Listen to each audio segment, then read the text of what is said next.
Greetings, YouTubians, and welcome back to Wayne Sharp World, where today we're going to be taking a look at a very interesting little piece. This guy right here is the Bestech Syntax. Now, before I go any further into this review, I'd like to thank you guys for tuning in today. If you like what you see, please do me a huge favor, hit that subscribe button, follow along, and I will continue to bring you the content. Now, let's take a look at some overall specs on this knife right here. We have an overall length of 6.77 inches with a blade length of 2.88 inches. Blade width on this guy is 862 thousandths and a blade thickness of 119 thousandths. Blade material is 14C 28N. Always love seeing that on a budget knife. With a handle length of 3.92 inches, a handle thickness of 521 thousandths, a handle width of 805 thousandths, with a handle material of micarta and stainless steel liners. We have a liner lock locking mechanism with a user of a right or left hand tip up carry, a weight coming in at 3.1 ounces. And I don't think I mentioned this earlier, but the blade style is a reverse tanto with a flat grind, and the designer is Todd Knife and Tool. Now, if my memory serves me right, I believe Todd Knife and Tool does have at least one, maybe two other designs through Bestech's more premium lineup.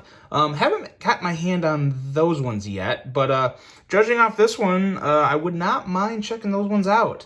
And lastly, a price coming in at $65. Hey guys, just wanted to interrupt myself here and correct myself. The price of this knife is actually $47.90. Enjoy the rest of the video. Right after some size comparisons. And let's see just how this knife stacks up to some other ones I think everybody knows and likes.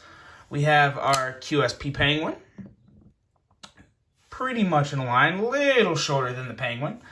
And we have the Civivi Elementum, which I think, let's see here, is going to, well, no, actually, even the Elementum's a little longer, so just a hair shorter than the Penguin and the Elementum, which I think gives everybody a really good idea of what we got here. And just in case, if that wasn't enough for you, let's bring in the Hogue Deca.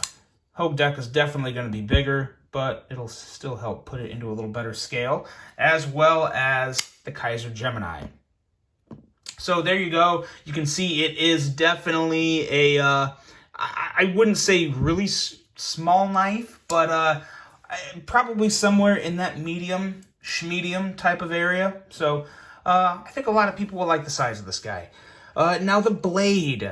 I really like the blade. I think the blade is probably my favorite part of this knife in terms of design and just functionality. A very versatile, slicey reverse tanto with an edge coming in at 18 thousandths. So that's going to do the job just fine, especially when you get up to the top here. It's basically a full flat grind for the first top half of the blade. And pretty decent jimping that works surprisingly well with this finger choil.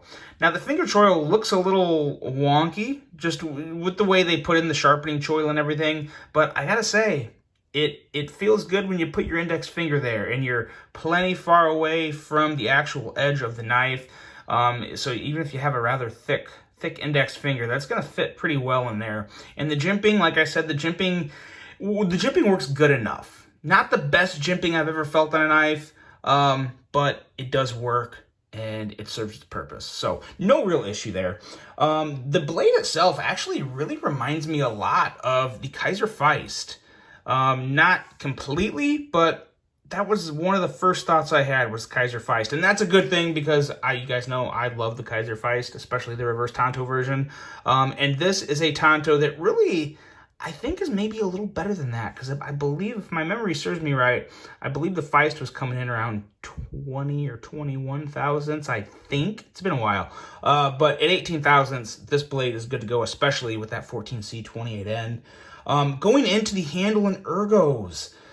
The ergos work surprisingly well on this for me. I was not sure about how this would feel in hand, but I tell you what, especially if you use the choil. If you don't use the choil, it gets a little cramped towards the bottom. So I personally 100% recommend using the choil on this knife. And you have a very secure grip. I don't want to say it hugs your hand, but it falls into place really well. And I don't have any complaints about any hot spots anywhere. The pocket clip back here is really excellent. I really enjoy this pocket clip. Fully recessed screws and clip. You don't see that on a lot of budget knives. That's pretty rare. So that is a welcome sight. Of course, I will say it's kind of, they kept a good satin theme going between the clip and the hardware and the blade. I would still prefer this clip to be stonewashed, but outside of that, I have no complaints. I love this pocket clip. Could maybe be a hair shorter, but I'm not going to hold anything against it because it doesn't look like it's too big on the knife. Some clips just take over the handle and look kind of ugly. This looks fine. I don't really have any issue with this outside of the fact that I wish it was stonewashed. So very nice job on the clip. And the rest of the handle, in terms of fit and finish, I'm very impressed here because you have some extremely nice micarta. No nitpicks on the micarta whatsoever. Excellent grip, no fuzzy spots, some of the best grip on a budget knife with micarta that I've ever handled. And I don't say that lightly because I've handled a lot of micarta budget knives, but this is a very, very good one. Really impressed with the fit and finish on this micarta, and really impressed on the fit and finish throughout the entire knife. But when you look at this handle, there's some nice details. There's lots of milling on these handles. As you can see, there's a milled line there and there to kind of give it just a little more extra aesthetics, I guess. And the 3 dots up here, I don't know exactly what purpose that serves. I think it's just more aesthetically, which is fine because it does look pretty good. And when you close the knife, I believe, yeah, the blade covers up the, kind of shines through the holes, which is kind of neat. But at the end of the day, very nice job on the handle. No real complaints. Really like this liner lock area. Very accessible here. It's got a little milled out area, which gives you a bigger gap to squeeze your thumb in, which I really like. Nice solid lockup. Just a very good job all around. I'm impressed by this. I like the back spacer back here. Provides good support. It looks like it's just black G10, or is that? That can't be micarta. Pretty sure that's black G10. That's what it looks like. But nice solid construction with this knife. This feels like, yeah, this is a sturdy little boy here. It's not a big boy, but it sure is sturdy and just solid. Feels very nice in hand, not just in terms of ergos, but also overall construction. Going into the action. The action on this guy is very good on deployment. Blade flies out. This is an excellent knife to push button the flipper, and you guys know I love push buttoning that flipper, and it really does fly out. And you can also light switch it, and it works just as well, so no issue there. On the close, it's rather stiff. As you see, I'm going to break the lock here, and then kind of shake it down, and that actually, I think that was the best I've ever closed it on one shake, to be totally honest. I've been doing kind of 2 shakes, but okay. All right, never mind, forget that. Closing is stiff, but it's still very easy to do one hand. It's not quite, it's definitely not drop shutty by any means, but still easy to one hand close it, which is what's most important to me. It's always nice to have that buttery smooth kind of drop shut action. That's always fun and adds more of a fidget factor. But at the end of the day, no real issues with the closing action on this knife. But I gotta say, man, I really do love flipping this. This is a good one. What it really comes down to with this, I think, for a lot of people is the aesthetics.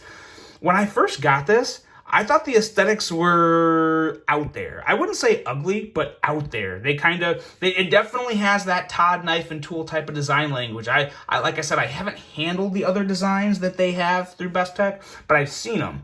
And I don't think they look bad. I just think they look a little out there. They're a little more like, I don't know, like spacey or new age, or I don't know. There's a certain little bit of flair to them that they have that a lot of other knives don't have. I think they fit really well in the Bestech lineup, and if Bestech did as good of a job on those as they did on this one, I'm sure they're all probably really nice.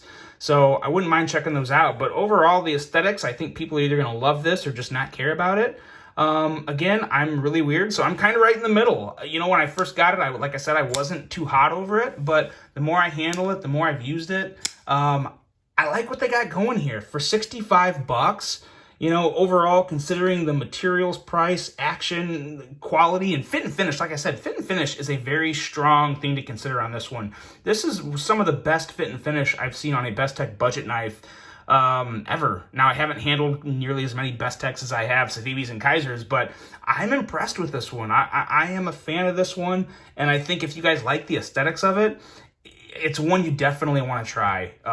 Love the blade steel, love the price. It's $65. It's just really, really good. It may not be the most attractive design to everybody, but if you like the way it looks, you're going to like the way this knife functions, feels in hand, and I think it's going to be one that a lot of people will enjoy carrying on a daily basis. So there you go, guys. That's my opinion and take on the Bestech Syntax. Let me know what you think about that. Really hope you guys enjoyed this review. Hope you have a great rest of your day, and until the next one, I'm out.